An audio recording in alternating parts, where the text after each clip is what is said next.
पात्रा जी, आपके साथ शुरुआत करती हूं। फ्रेंडशिप रिक्वेस्ट तालिबान ने भेजा, आपने एक्सेप्ट किया, बातचीत की, लेकिन अब वो कश्मीर पर नजर गड़ाए बैठे हैं। अलकायदा का लंबा सा मुबारकबाद वाला खत उनके नाम आया और अब वो खुलकर अभी से कश्मीर की बात कर रहे हैं। फिर क्या उस फ्रेंडशिप रिक्वेस्ट को एक्सेप्ट करना सही रहेगा? नहीं अंजना जी, फ्रेंडशिप रिक्वेस्ट जो है, जो दोस्ती का रिक्वेस्ट है, उसे कोई एक्सेप्टेंस नहीं मिला है। नेगोशिएट करना, बातचीत करना, अपने लोगों के बेहतरी के लिए, अपने लोगों को उनके देश से छुड़ा करके सुरक्षात्मक तरीके से अपने देश में लाने के लिए, इसको नेगोशिएशन को रिकॉग्नाइजेशन नहीं कहा जा सकता है। डिप्लोमेसी जो भी समझता है वो जानता है कि हिंदुस्तान की अभी प्रायोरिटी है कि जो हजारों हिंदुस्तानी और जो माइनॉरिटीज अभी अफगानिस्तान में है, उनकी सुरक्षा को लेकर भारत की सरकार चिंतित है। किस प्रकार से उनको हम इवैक्यूएट कर सके, इस विषय पर रणनीति बन रही है।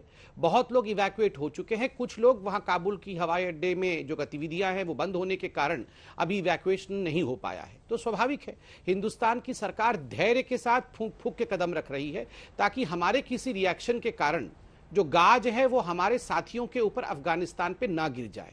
उसका अर्थ ये नहीं है कि हम आतंकी सल्तनत को या आतंकवाद को बढ़ावा देंगे या आतंकवाद को एक्सेप्ट करेंगे।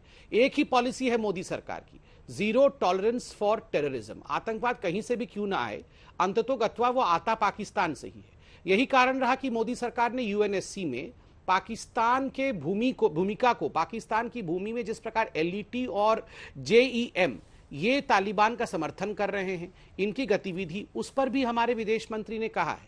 और बिल्कुल स्पष्ट रूप से हमारे विदेश मंत्रालय ने यह भी कहा है कि अफगानिस्तान की भूमि को आतंकवादी गतिविधियों के लिए भारत के खिलाफ इस्तेमाल करने का शक है, का संदेह है, यह भी नहीं होना चाहिए। अभी हम बड़े पेशेंस के साथ आगे बढ़ रहे हैं। एक बात, जहां तक कश्मीर का विषय है, बिल्कुल महफूज है कश्मीर। मोदी जी के अंडर में हमने अभी देखा है किस प्रकार 15 अगस्त को एक अरसे के बाद लाल चौक पे, जिस लाल चौक पे तिरंगा फहराना कभी एकदम असंभव माना जाता था, उसको तिरंगे के रंग में रंग दिया गया। हुर्रियत का क्या हश्र हुआ है आप सबने देखा है।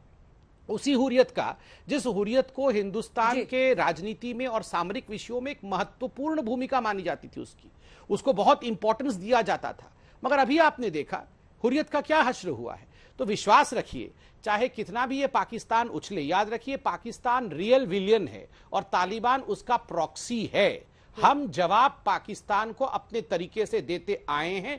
सर्जिकल स्ट्राइक, एयर स्ट्राइक करके पाकिस्तान को मजा चखाया है। आगे भी हिंदुस्तान और हिंदुस्तान की आर्मी पाकिस्तान को डील करना जानती है और करेगी। ठीक है सुप्रिया जी, वो कह रहे हैं कि बातचीत अगर दोहा में हुई है तो उस बातचीत को यह न समझ लिया जाए कि वहां पर आतंकी सल्तनत को हमने स्वीकृति दे दी है। क्या आप इस जवाब से संतुष्ट हैं? नहीं, बिल्कुल नहीं। और मैं बताऊंगी मैं क्यों संतुष्ट नहीं हूं। क्यों मैं भारतीय हूं और मैं चाहती हूं हमारे भारतवासियों की जो वहां फंसे हुए वहां पर रक्षा और यहां पे हमारी राष्ट्रीय सुरक्षा पर कोई संदेह ना हो। मैं दो बातें बिंदुवार तरीके से करना चाहती हूं। 14 जुलाई 2021, इसी साल की 14 जुलाई को डिफेंस कमेटी में राहुल गांधी जी ने कहा कि पाक, अफगान और चाइना का एक नेक्सस इमर्ज हो रहा है, उसके बारे में डिस्कशन होना चाहिए। जुआल ओराम जो भाजपा के, उन्होंने इस पर मना कर दिया और ये बहुत गंभीर विषय था, ये रणनीतिक विषय था। और आज 2 सितंबर को तालिबान जो अब कंट्रोल कर रहा है अफगानिस्तान को, वो कहता है कि चाइना हमारा मेन पार्टनर है। दो चीजें मुश्किल वाली हैं। वो 3 सितंबर को, आज उसने कहा कश्मीर के बारे में बात करता है, इसकी उनकी हिमाकत भी नहीं होनी चाहिए। और दूसरा, उन्होंने कल कहा था कि चीन अब उनका मेन पार्टनर है। तो इसको आगाह किया गया था कि एक चाइना, पाकिस्तान और तालिबान का नेक्सस बन रहा है। मैं दूसरी बात, और ये मुद्दे की बात है, उठाना चाहती हूं यहां पर कि 16 अगस्त को भारत की अध्यक्षता में यूएन सिक्योरिटी काउंसिल ने एक रेजोल्यूशन पास किया था और उस रेजोल्यूशन में तालिबान को टेरर ऑर्गेनाइजेशन माना गया था। 27 अगस्त को उसी रेजोल्यूशन में चीन की आपत्ति के कारण तालिबान का नाम हटा दिया गया। आज जब तालिबान हमारी कश्मीर के बारे में बोल रहा है, तो क्या भारत एंडोर्स करता है उस रेजोल्यूशन को? यह सवाल आज हर भारतीय पूछ रहा है।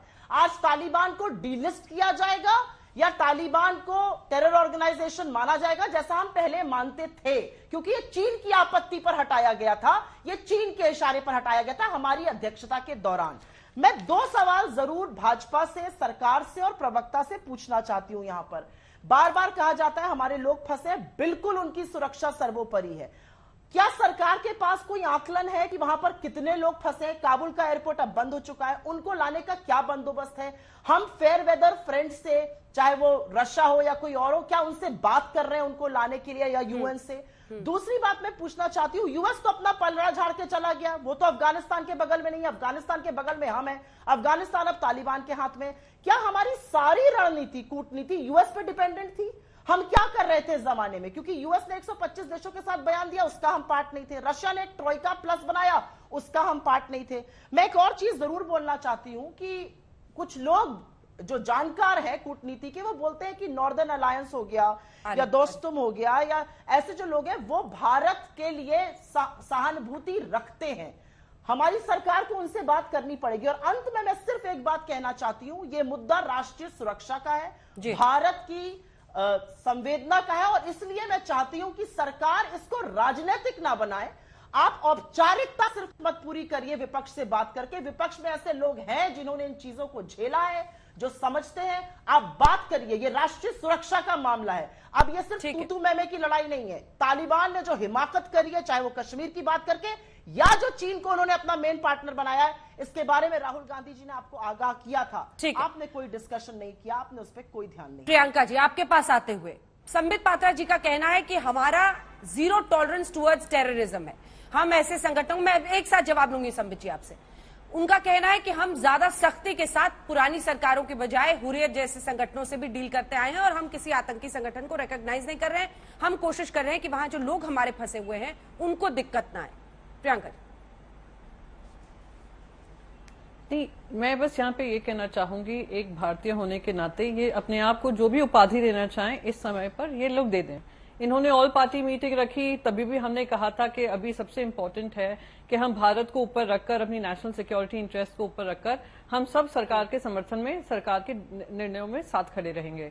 पर यहाँ पर दिक्कत ये है कि आप उस तालिबान से बात करें, और मैं आपको बताऊं 10 दिन पहले एक लीडिंग न्यूज़पेपर इंडिया का बात करने लगा था एक शेरू की, कि कैसे आईएमए में एक शेरू होते थे, अफगानिस्तान से आए थे, इतने फ्रेंडली थे, लविंग फ्लोइंग बियर्ड थी उनकी, तो आर्मी तो शायद अगर बातचीत तालिबान से शुरू होगी तो उन्हीं से होगी, क्योंकि वो इंडिया की तरफ उनका ध्यान है, वो रह चुके हैं, वो इंडिया को जानते हैं।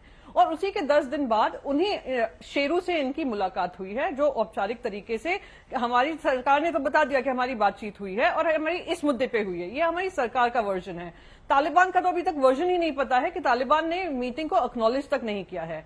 ये वही तालिबान है जो कश्मीर को आज नहीं बोल रहा है, ये तालिबान कश्मीर को पहले भी बोल चुका है, कश्मीर के मुद्दों को लेकर कि हम कश्मीर के साथ खड़े हैं, कश्मीर में मुसलमानों के साथ खड़े हैं, और इसको एक मैं मानती हूं एक रिलीजियस एंगल के नजरिए से देख रहे हैं। अब इनमें हिमाकत इसलिए बढ़ गई है, मैं आपको समझाती हूँ, सिर्फ पाकिस्तान ही नहीं है यहाँ पे, पता नहीं हमारे संबित भैया क्यों कतरा रहे हैं चाइना का नाम लेने को।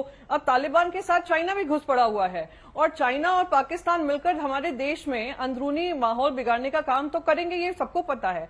चलिए, मैं उम्मीद करती हूँ प्रधानमंत्री मोदी जी सबके लिए तैयार हैं, पर उस दिन उनसे बात कर शेरू जी से बात कर देश के शेरू जो नाम रखा जा रहा है, बार बार उनके बारे में रिपोर्ट किया जा रहा है, उनसे बात कर आपने कहीं ना कहीं भारत का मस्तक झुकाया है, ये दिखाने को कि हमें इनके समर्थन की जरूरत पड़ेगी। अगर हमें भारतीयों को वापस हमारे देश में लाने की जरूरत है, हमें उनकी क्यों जरूरत पड़ेगी?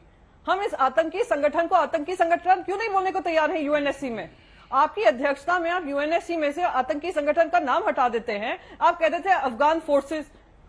तो मैं मानती हूं कि ये हमारे लिए और हमारे देश के लिए किसी तरीके से इनके साथ कॉम्प्रोमाइज करना या इनको किसी तरीके का लेजिटिमेट एक्नॉलेजमेंट करना, ठीक है, हमारे देश के लिए आने वाले समय में हानिकारक हो सकता है। बस मुझे इतना ही कहना है, और मैं ये एक पॉजिटिव इंटरवेंशन के माध्यम से दे रही हूँ, ना कि कोई कटाक्ष कर रही हूँ। ठीक है, संबित जी जवाब दीजिए। संबित जी वो कह रही है कि यूएनएससी की अध्यक्षता में, ये सवाल कॉमन था दोनों का, आखिर कैसे? मैंने सुना सब कुछ सुना, मैं जवाब देता हूं। मैंने लिख भी लिया है ताकि मैं कोई भी प्रश्न छोड़ न दूं निरुत्तर, इसलिए मैं सबका जवाब दे रहा हूं। नंबर 1 जो प्रश्न था, कि आपका प्रश्न था कि क्या यहाँ पे प्रियंका जी और सुप्रिया जी, कांग्रेस इत्यादि ये संतुष्ट हैं कि नहीं? ये तो हमेशा से असंतुष्ट हैं, इनका क्या करेंगे? एयर स्ट्राइक हुआ तो ये संतुष्ट थे? नहीं थे। सर्जिकल स्ट्राइक हुआ तो ये संतुष्ट थे, ये संतुष्ट नहीं थे। ये किस चीज से संतुष्ट थे? इनको संतोष किया जा सकता है क्या? नहीं हो सकती, इनकी संतुष्टि नहीं हो सकती। इसलिए इस संतुष्टि की चिंता मत करिए, कांग्रेस पार्टी संतुष्ट है कि नहीं, नंबर एक। नंबर दो, प्रश्न था राष्ट्रीय सुरक्षा, एक शब्द इस्तेमाल किया गया, राष्ट्रीय सुरक्षा का विषय है, बहुत गंभीर मामला है।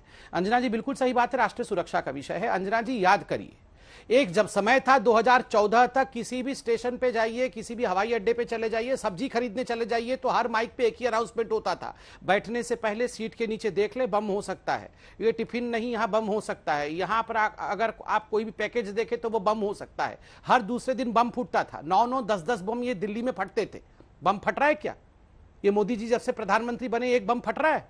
कहीं फट नहीं रहा है। राष्ट्रीय सुरक्षा को लेकर कांग्रेस पार्टी और बाकी लोगों से बहुत अधिक चिंता मोदी जी कर रहे हैं। इसकी चिंता इनको करने की आवश्यकता तो है, मगर उस पर कटाक्ष करने की आवश्यकता नहीं है। तीसरी बात, यहां कहा गया कि राहुल गांधी ने बहुत पहले ये सब प्रेडिक्ट कर दिया था कि इस प्रकार से होने वाला है, अफगानिस्तान ऐसा हो जाएगा, ये तालिबान आ जाएगा। ये राहुल गांधी तो कोरोना भी प्रेडिक्ट कर रहे थे, राहुल गांधी सब कुछ प्रेडिक्ट कर रहे हैं आजकल वो जो ज्योतिषी वाला स्लॉट खाली है आज तक पे, उसमें बैठा हो राहुल गांधी को। ये अगर सब कुछ पहले से प्रेडिक्ट कर देते हैं तो ये क्या मजाक है? सब कुछ प्रेडिक्ट कर देते हैं राहुल गांधी पहले से। लास्ट में इन्होंने मुझसे सवाल पूछा कि कितने लोग आएंगे भारत के, किस दिन आएंगे, कहां से आएंगे, ये सारा कुछ मैं यहां पे टीवी पे बताऊं।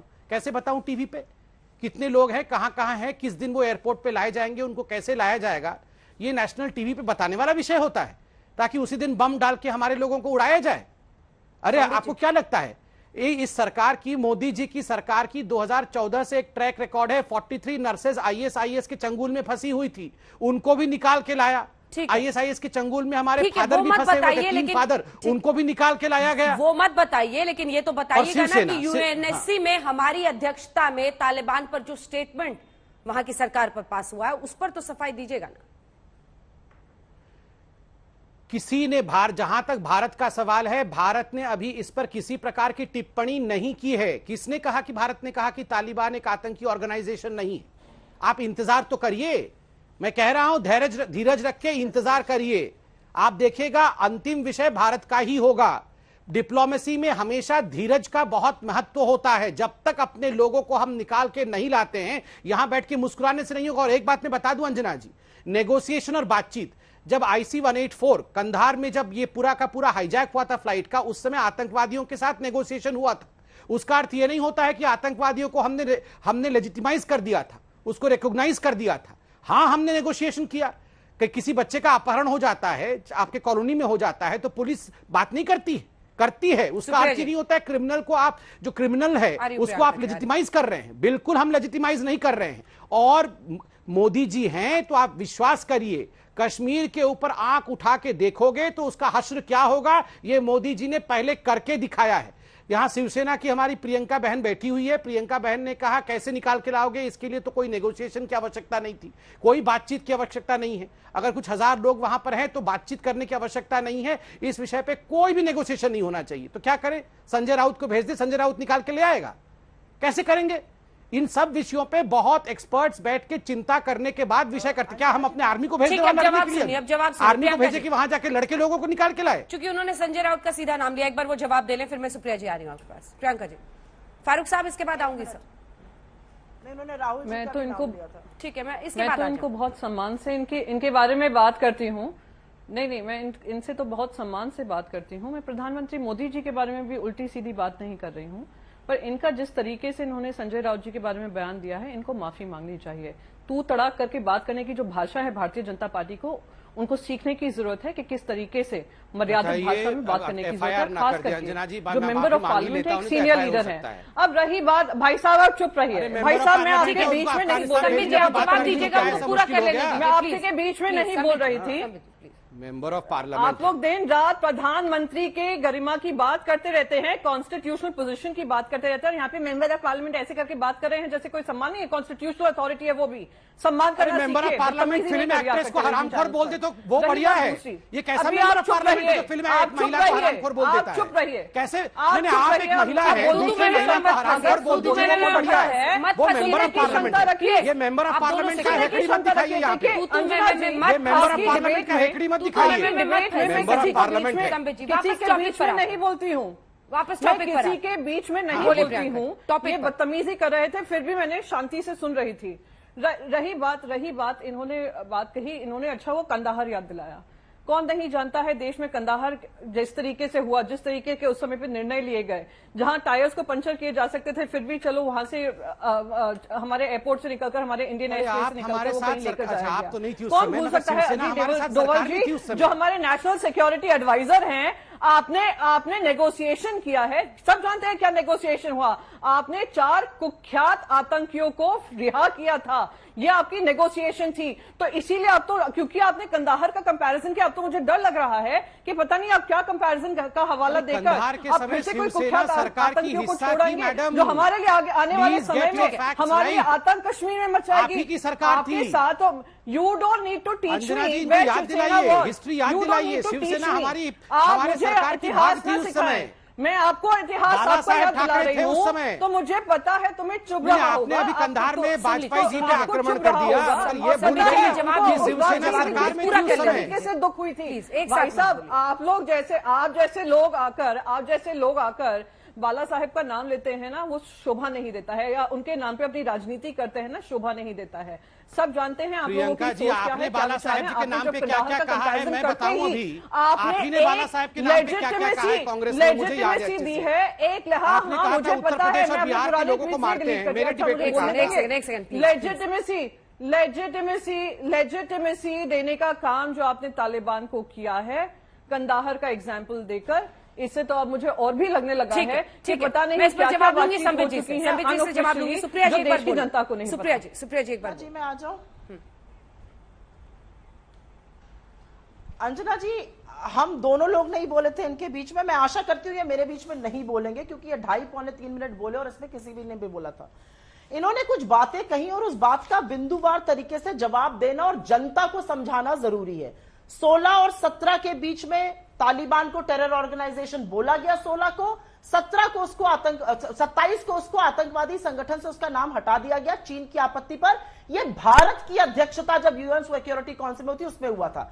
लेकिन भारत यूएन की जो तालिबान सैंक्शन कमेटी है जो उसके खिलाफ एक्शन लेगी उसकी भी चेयर पर्सन है भारत उसका चेयर है उस कमेटी का। अब हम क्या करेंगे? क्या हम तालिबान को डीलिस्ट कर देंगे उनके सारे कुख्यात आतंकवादियों को, या उनके खिलाफ एक्शन लेने की जिरह करेंगे? मैं ये जरूर जानना चाहती हूं। मैं ये जानना चाहती हूं कि 10 दिन पहले तक अगर तालिबान का कोई नाम ले लेता था तो उसको तालिबान परस्त कह दिया जाता था। आज तालिबान से बात हो रही है तो यहां पर सर्टिफिकेट बांटे जा रहे हैं। मैं एक और बात मुद्दे की करना चाहती हूं। डिबेट में ना थोड़ी तू मैं हो जाती है, हल्कापन, मजाक, कटाक्ष भी चलता है। यह राष्ट्रीय सुरक्षा का मुद्दा है, यह रीजनल सिक्योरिटी का मुद्दा है, इसमें हल्केपन से बात मत कीजिए। आपसे आग्रह है, अनुरोध है और चेतावनी है। और इसलिए है क्योंकि हाँ आपने बिल्कुल ठीक कहा, फरवरी 2020 में राहुल गांधी जी ने कहा था सुनामी आ रही है कोरोना को, आपको तब नमस्ते ट्रंप कराना था और चुनी हुई सरकार को गिराना था। जुलाई 2021 में राहुल गांधी जी ने कहा था तालिबान टेरिटरीज ऑक्यूपाई कर रहा है, चीन के साथ नेक्सस बन रहा है, इस पर डिस्कशन कीजिए। आपने नहीं किया और परिस्थिति सबके सामने है। मैं जानना चाहती हूं कि क्या भारत सरकार तालिबान के साथ में है, उसके विरोध में है? क्योंकि तालिबान वालों को तालिबान परस्त कह दिया जाता था, देश विरोधी कहा जाता था। आज क्या हो रहा है हमारे देश में ये मैं जानना चाहती हूं और ये जानना जरूरी है। हमारे सामरिक हितों की रक्षा ये सरकार कैसे कर रही है, इसका जवाब मिलना चाहिए। नहीं हो सकता है। संबित जी ब्रेक के बाद आप ही के जवाब से शुरू करेंगे, दोनों की बात का जवाब दीजिएगा। फारूक रेंजू शाह साहब, कश्मीर को लेकर चिंता क्या बढ़नी चाहिए देश की? तालिबान ने बोला है तो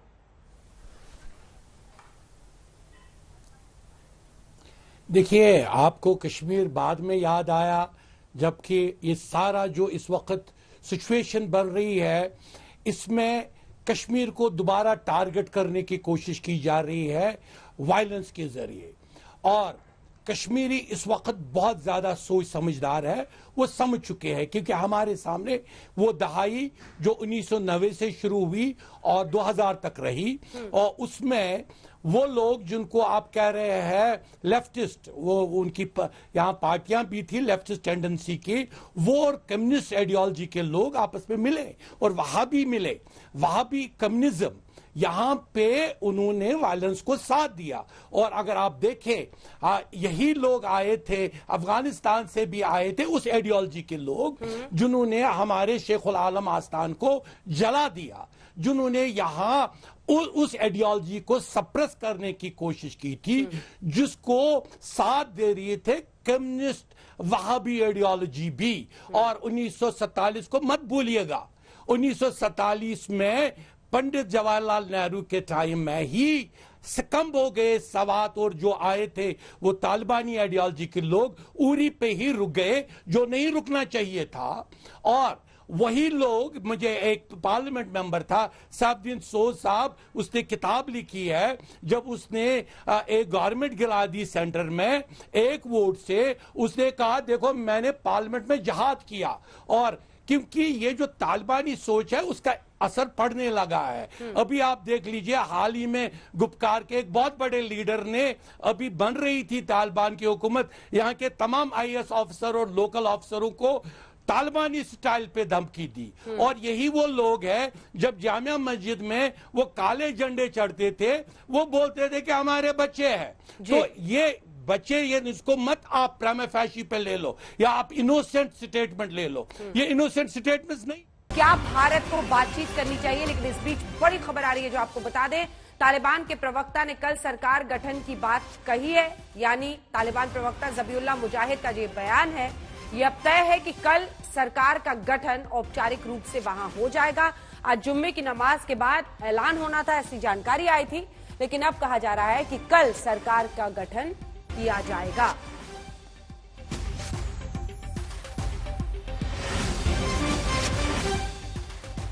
पहले जानकारी आई थी कि आज फ्राइडे को जुम्मे की नमाज के बाद घोषणा की जाएगी सरकार के गठन की, लेकिन अब ये कल के लिए टल गया है। अब संबित पात्रा जी, आप सुप्रिया जी और साथ ही प्रियंका जी दोनों की ही बातों का जवाब दें। दोनों अपने अपने तरीके से, आपको एक तो आपने राहुल गांधी पर टिप्पणी की और इधर संजय राउत पर आपने टिप्पणी की। वो कह रहे हैं कि बड़ा गंभीर विषय, इस पर गंभीरता से बातचीत होनी चाहिए, और साथ ही उनका मानना है कि स्पष्टता से तालिबान को कॉल आउट, यानी आपको बोलना पड़ेगा कि भैया ये एक आतंकी संगठन है। कश्मीर पर जब वो खुलकर ऐसे कहते हैं तो एक स्ट्रांग स्टैंड लेना होगा। देखिए अंजना जी, हमें अपने देश पर, अपने देश की सेना पर, अपने देश की सरकार के निर्णय पर संपूर्ण रूप से विश्वास है। ये कोई बच्चों का खेल नहीं है कि वहां से कोई बयान आया तो हमारी आर्मी चल देगी अभी अफगानिस्तान लड़ने के लिए। बड़े देशों में एक ठहराव होता है, जो ठहराव होता है अपने लोगों को बचाने के लिए, निर्णय लेने के लिए। एयर स्ट्राइक, सर्जिकल स्ट्राइक ये डिक्लेयर करके नहीं की गई थी, ये कोई अंदर प्लानिंग होती थी तो टीवी डिस्कशंस करके ये सब नहीं की जाती है।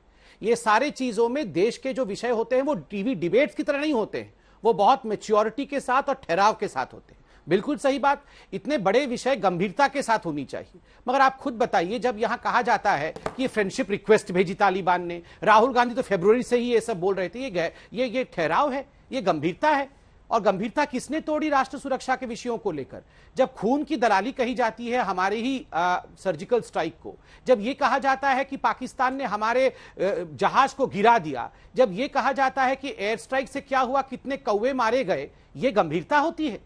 राष्ट्रीय सुरक्षा को लेकर गंभीरता किसने तोड़ा? राहुल गांधी, जो राष्ट्रीय सुरक्षा का र तक नहीं समझते हैं। तीसरी बात, यहां पर बार बार चीन का नाम लिया गया। देखिए, चीन को लेकर 1 इंच की भूमि इस सरकार के समय नहीं गई है। चीन को लेकर डोकलाम में जब स्टैंड ऑफ इस सरकार ने 75 दिन का स्टैंड ऑफ हुआ, पूरे विश्व ने सराहा भारतवर्ष को। उस समय चीन में, भारत में चीन के टेंट के नीचे डोकलाम के स्टैंड ऑफ के समय गांधी परिवार पकड़ा गया। ठीक है, जवाब दे रहे हैं। एमओयू जाके इन दोनों ने साइन किया था, सोनिया जी और, एक सेकंड, मैंने दोनों का जवाब देना है। दो लोग हैं उनकी तरफ, मुझे जवाब देने दिया जाए। ठीक है। तो चीनी टेंट के नीचे गांधी परिवार पकड़ा गया था। माँ बेटे जाकर एमओयू साइन कर रहे थे चीन में, इसलिए चीन कहने की आवश्यकता, ये हिमाकत ये हमारे साथ ना करे। अंतिम बात मैं कहना चाहूंगा, देखिए शिवसेना ने यहां कहा कंधार के समय वाजपेयी जी क्या कर रहे थे, आपको तो टायर पंचर कर देना चाहिए था, टायर पंचर नहीं किया, क्यों आप नेगोशिएट कर रहे थे? ये भूल गई है प्रियंका जी। प्रियंका जी, उस सरकार में आप भी हिस्सेदार थे। उस जिस टेबल पे सोनिया जी के साथ नेगोशिएशन हो रही थी, उस टेबल पे आपके मंत्री भी बैठे हुए थे और उन्होंने भी यही ख्याल रखा जो हम दोनों की मिली सरकार ने रखा है। अब कितने कन्वीनियंटली आप ये भूल भी गए कि इतने वर्षों तक हमारी सरकार थी, उसके बाद आप यहां पर कांग्रेस के साथ खड़ी हो गई और भारतीय जनता पार्टी और वाजपेयी जी के ऊपर उंगली उठा रही हैं। वही सोनिया गांधी जिन्होंने कहा था कि 200 भारतीयों को किसी भी कीमत पर हमें छुड़ाना चाहिए। अंजना जी, कल को आप बताइए, अगर 100 भारतीयों को वहां पर किसी कीमत पर, किसी तरह से उनके ऊपर गाज गिरता है अफगानिस्तान में, राहुल गांधी का क्या है? कल वो उठा के एक प्रेस कॉन्फ्रेंस कर देंगे, देखो जी मोदी जी ने कुछ नहीं किया, हमारे 100 लोगों के ऊपर गाज गिर गई। यहां सरकार को एक एक जान की कीमत पता है, बहुत सोच सोच कर, फूंक फूंक कर, वो भी परिवार वाले लोग हैं, उनके भी रिश्तेदार हिंदुस्तान में रहते हैं, उनकी जान महत्वपूर्ण है, उनको बचाना है हमें। सुप्रिया जी। बिल्कुल, एक बात तो मैं मानती हूं कि ठहराव से फॉरेन पॉलिसी करी जाती है, और इसीलिए जब अमेरिका 125 देशों के साथ एक स्टेटमेंट इशू करता है जिसमें इजराइल और अफगानिस्तान तक है और भारत नहीं है, तो कहीं पर ये ठहराव जो है ना, ये घर पे बैठ गया। हमारी अमेरिका के साथ तो रिश्ते खराब हो ही गए। अब रूस की बात ले लीजिए, हमारा ऑल फेयर वेदर एलाई रूस, उसने ट्रोइका 6+ बनाई, उसमें हम नहीं है। हमारे एक एक एलाई ने हमें डेजर्ट कर दिया, हम पूरी तरह से आइसोलेट हो गए, हम झूला झूलते रहे। अब की बार ट्रंप सरकार करते रहे, महाबलीपुरम में शहनाई सुनते रह गए, चीन हमारे घर में घुस गया। तो ये फॉरेन पॉलिसी जो होती है, ये कूटनीति बड़े ठहराव से की जाती है, फोटो के सामने फोटो खिंचाने का काम नहीं होता है कूटनीति का। अफगानिस्तान ने, जो तालिबान ने ये मीटिंग बुलाई थी जहां पर हमारे डिप्लोमैट गए थे, हमारे डिप्लोमैट ने आकर ब्रीफ किया कि इंडिया ने उनको क्या क्या कहा था। अंजना जी, मैं आपको अपने घर पर एक वार्ता के लिए बुलाती हूं और फिर आप जाइए और आप बताइए कि आप क्या क्या कह के आ गई। अरे भाई, आप ये भी तो बताइएगा ना मैंने क्या क्या कहा। तो जब वो कश्मीर की बात कर रहा है, जब वो आज चीन की बात कर रहा है, तो तालिबान ने हमसे एग्जैक्टली क्या कहा था, ये देश को कब और कैसे पता चलेगा, क्योंकि इनवाइट तो उनकी ओर से आया था, तो उन्होंने भी अपनी कुछ बातें जरूर रखी होंगी। तीसरी बात मैं ये कहना चाहती हूं, चाइना की बात आप लोग मत किया करिए, क्योंकि चीन ने हमारे 20 जाबाज सैनिकों को मारा और आपने क्या किया, ऐप बैन कर दी, और चीन को सबसे बड़ा ट्रेड पार्टनर इंडिया का बनाकर आप बैठे हुए हैं। चीन अभी भी हमारे देश की सीमा के अंदर घुसकर बैठा है, हम बफर जोन अपने देश में बना रहे। तो चीन का नाम मत लीजिए। डोकलाम के सारे प्लेटों पर फोर्टिफिकेशन का निर्माण चीन ने किया है, फ्लैश पॉइंट से पीछे हुआ था। और अंत में मैं ये कहूंगी कि हाँ, राहुल गांधी ने यह बात को उठाया था 14 जुलाई 2021 को। अगर आपको विश्वास नहीं है तो अपनी सरकार पर तो विश्वास कीजिए, संसद पर तो कीजिए, क्योंकि डिफेंस की पार्लियामेंट्री कमेटी में इसका लेखा जोखा है। मिनट्स ऑफ द मीटिंग में ये पूरी तरह से मेंशन्ड है कि क्या क्या बातें वहां पे उठाई गई थी और इन बातों को नजरअंदाज किया गया। उसका नतीजा आज ये है कि वो हिमाकत कर रहा है हमारे अभिन्न अंग कश्मीर की बात करने का और चीन को अपना बड़ा पार्टनर बता रहा है। ठीक है, प्रियंका जी के पास में जाऊंगी, उससे पहले संबित जी एक काउंटर इसका जल्दी से जवाब।